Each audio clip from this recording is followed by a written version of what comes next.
First of all, download some blueprints from Google. They make everything faster, then import them into Paint and make a separate image for every part. Open Blender, delete the default cube and import as reference the separate image from before. Do the same for the other two images, make sure they're well aligned. Now, add the cube and subdivide it 3 times. Apply it. Now just get the rough shape of the helmet. If necessary, use proportional editing and move some edges. Now you can delete the bottom part, we don't need that, but keep the left part and press P to separate it from the rest. Cool! Shade smooth and add another subdivision surface, then align all the vertices with a blueprint. It doesn't have to be perfect, just make sure it's clean enough. Look after surface imperfections. You can turn on matte cap to make sure it's looking nice and smooth as a baby's bottom. If everything is looking good, isolate the single parts and inset the faces that are not visible for a better result. You can also mark sharp or add edge loops. If you want a better vision of what you're doing, turn on transparency and bring the image to the front.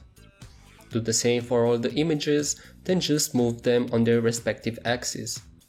For the front part, I suggest adding a cylinder and scaling and moving it following the blueprint. Add edge loops where necessary. Delete the parts that are hidden by the ears. Then move the bottom and the upper vertices. Continue aligning the vertices. Keep in mind that you can hide everything that is inside the ear part in order to be more efficient. Shade this smooth as well. Grab the knife tool, select everything and extrude on the inside. Add edge loops to define the shape a little better. For the bottom part, just inset the faces and extrude them down. Make sure you align everything. Then extrude again and position it where you want.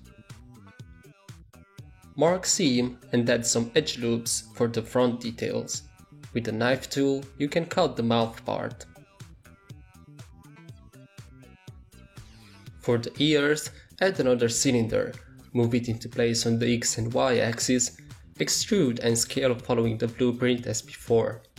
And we're done with the modeling. Now you can delete the reference images. Don't worry if your model isn't looking fine on your first try. It took me 3 to 4 tries to model this without making mistakes. Now, for the materials, add a new material. You can search on Google the hex for the silver color, then copy and paste it into Blender. For the front vision, you can separate and add another material and make it black and less rough. After adding the materials, add a simple plate and scale it. Go into cycles and move the camera in a position that you like. And finally, hit F12 to render. If you made it this far, congratulations, leave a comment, I really appreciate it. Thank you for watching and I hope I see you guys again very soon.